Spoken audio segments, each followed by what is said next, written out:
Good morning, my dear students. Today we are going to see another very important area, that is molecular basis of contraction, muscle contraction. It has so many times for your examination. Don't omit this section. Listen very keenly to this area, to this video. So let's start. Molecular mechanism or molecular basis of contraction, it is explained with the help of a simple theory. What is the name of that theory? That is sliding filament theory. And this theory is proposed by H.E. Huxley and A.F. Huxley. The names of two scientists are same, only difference with regard to their initials. So it is easy to remember. Okay.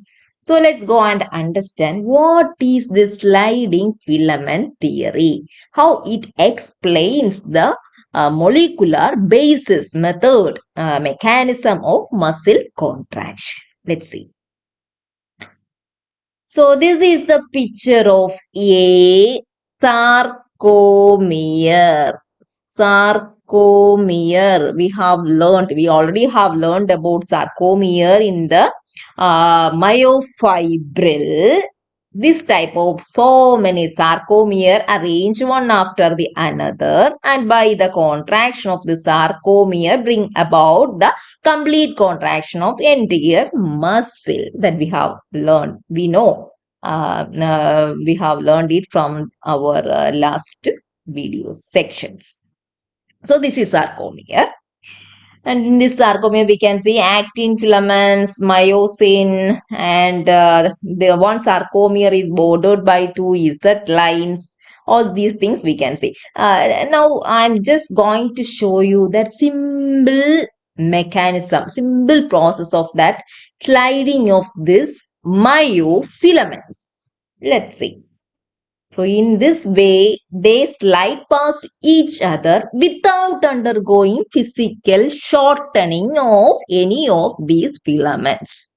Any of this filament is not undergoing any shortening. Only they are sliding, sliding over the other one. So that is the theory. Then how sliding occurs? From where it get that energy to slide past the other filament? That is what we need to understand. Okay, let's start. This is one muscle fiber or muscle cell. Muscle fiber or muscle cell. This is sarcolemma, the membrane that wrap the muscle fiber.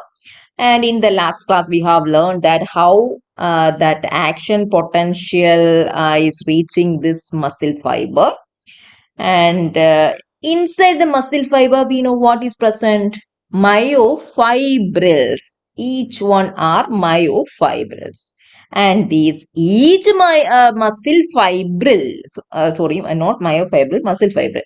And each muscle fibril composed of myofilaments. Which are the myofilaments? I'm just brushing up your memory. Myofilaments are actin, myosin, and elastin filaments. Okay. So that is the organization. So first, action potential is reaching that muscle fiber. It's sarcolemma. And on reaching here, this action potential propagate through the entire muscle fiber, and also it reaches the deeper portion of the muscle fiber through the T tubules. As it reaches the deeper portion of the muscle fiber, it can bring about the release of calcium ions. It is an magnified image of this portion. Calcium ions stored inside the sarcoplasmic reticulum. So, in the presence of by the arrival of that action potential here, the calcium ion stored in the sarcoplasmic reticulum is released. It is released out. Okay, and this released the calcium ions then available to the myofilaments so easily. We know that a muscle fibril consists of myofilaments like actin, myosin, like that. So, as the calcium is released from the sarcoplasmic reticulum, now this calcium is available for the myofilaments like actin and myosin. Then once more we need to refresh about, we need to brush up our memory regarding actin and myosin, what are its parts. Actin, first actin.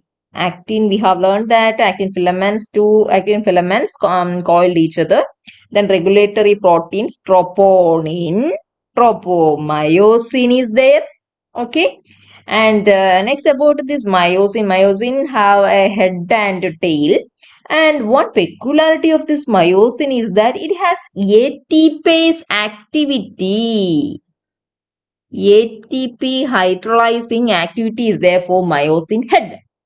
So, when one ATP molecule is available, it can hydrolyze that ATP and can release one ADP and pyrophosphate. And by that hydrolysis, enormous amount of energy is forming here, and that myosin head is storing that energy. So up to there, you need to keep in your mind. Then we can come back to our story. We have stopped here. Calcium is now available to the two filaments or myofilaments. This calcium go and bind with the troponin, regulatory protein of the actin. And as the calcium binds this troponin, it undergoes a conformational change. It changes behavior. And because of that, another regulatory protein that present in actin filament, that is tropomyosin, it changes its orientation. It acts like a door. So previously it closed the binding sites for myosin head. As troponin changed the conformation, by that way, tropomyosin change its orientation and unmask the binding site for this myosin head. So at the moment itself, myosin head goes and bind there and form a cross bridge. Cross bridge is forming there. We need to recollect that in this time it stores enormous amount of energy in the myosin head because of the hydrolysis of ATP. And using that energy, this myosin head can pull the actin filament towards the center of the sarcomere. Okay. So we can see that here. And after pulling the actin filament towards the center, this myosin head need to detach from the that actin filament. How that detachment, separation from that cross-linking happen? That happens with the binding of another ATP molecule with the myosin head. As another ATP molecule comes and bind with the myosin head, it separates from the actin filament. And then it hydrolyzes the ATP and stores energy and comes and attach the actin filament again and pull it towards the center. So that is the process of muscle contraction. So let's see a small video about that. So calcium comes and bind. Tropomyosin change orientation. That myosin head goes and bind. And then separates again that cycle is continuing. So one complete cycle is formation of one cross bridge and its separation. That is one cycle. And because of this pulling of actin filaments towards the center by the myosin head, that brings about the contraction of sarcomere. I'm got sarcomere that we can see. Because of that pulling of actin filaments towards the center by the myosin brings about the contraction of sarcomere. And as each sarcomere contract, in this way all the sarcomeres that present in the muscle fibril contracts that and brings about the ultimate muscle contraction, and it will continues until that action potential is there. When the action potential stops,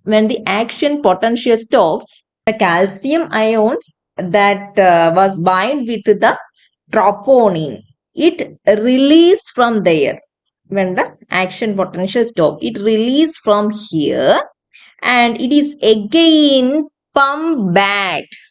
It is again pumped back to the sarcoplasmic reticulum using the calcium pump that is located in the membrane of sarcoplasmic reticulum. So by that way, again the calcium returns to its storing place against the concentration gradient of calcium. Okay, as the calcium availability stops, calcium is no more available for this actin filament, this troponin comes back to its original conformation. That brings about the tropomyosin also back to its original orientation. By that way, it will not allow any further myosin to come and bind with the actin filament to pull it towards the center of the sarcomere to bring about a muscle contraction. Okay, so that is the molecular basis of muscle contraction. I hope that's very clear to you. Next, we are going to see energetics of muscle contraction. From where for that muscle contraction, the energy is obtaining, which all process helps to obtain ATP. First, we need to understand which are the steps that require energy.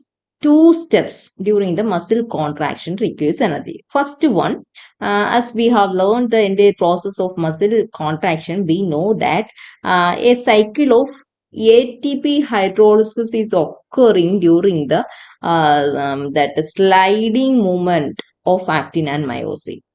Four are forming that cross bridge with actin, and also for detaching. So that process for forming the cross link and to pull the actin filament to the center of the sarcomere, and the detachment or separation of the cross link. For that process require 1 ATP. Then the second second process that require energy is that when the action potential stops, we have seen that the calcium ions need to pump back to the sarcoplasmic reticulum. That sarcoplasmic reticulum is the actual storage house of calcium inside the muscle. So as we need to pump back the calcium to the sarcoplasmic reticulum, it is against the concentration gradient that requires energy. For pumping 1 calcium, it requires 2 ATP. So totally during one cycle, it requires 3 ATP. Okay. Then which are the sources that produce ATP in the muscle to meet this contraction process? Mainly Krebs cycle and oxidative phosphorylation, and that two cycles occurs in the presence of oxygen. That means aerobic metabolism. And that oxygen source is mostly available from oxymyoglobin. Oxymyoglobin, we know that it is the respiratory pigment found in muscle. It has high affinity to oxygen. Okay, so mainly these two processes, Krebs cycle and oxidative phosphorylation, are the main cycles that is responsible to produce ATP for the muscle contraction. While the time if you are doing vigorous exercise, then these two cycles are not sufficient to provide all the required source of ATP. That time that time muscle depends on anaerobic glycolysis. Anaerobic glycolysis means in the absence of oxygen, a metabolism happens. And because of that metabolism, it results in the formation of pyruvic acid and lactic acid. As lactic acid accumulate in our muscle, that leads to fatigue. We feel fatigue because of the accumulation of lactic acid while doing vigorous exercise. There is one more method to obtain the ATP, that is using phosphocreatine. Phosphocreatine means what? It is an energy rich compound present in the muscle cells. So, in the time of requirement of ATP, this phosphocreatine undergoes hydrolysis and form creatine and phosphate. And during that hydrolysis, it liberates enormous amount of energy.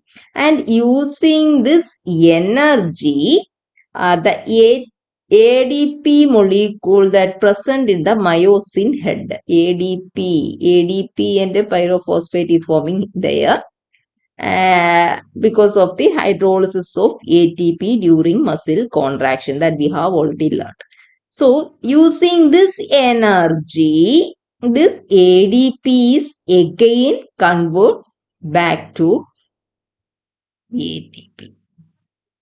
And as ATP is again formed here, then it is possible to separate that cross-link 2.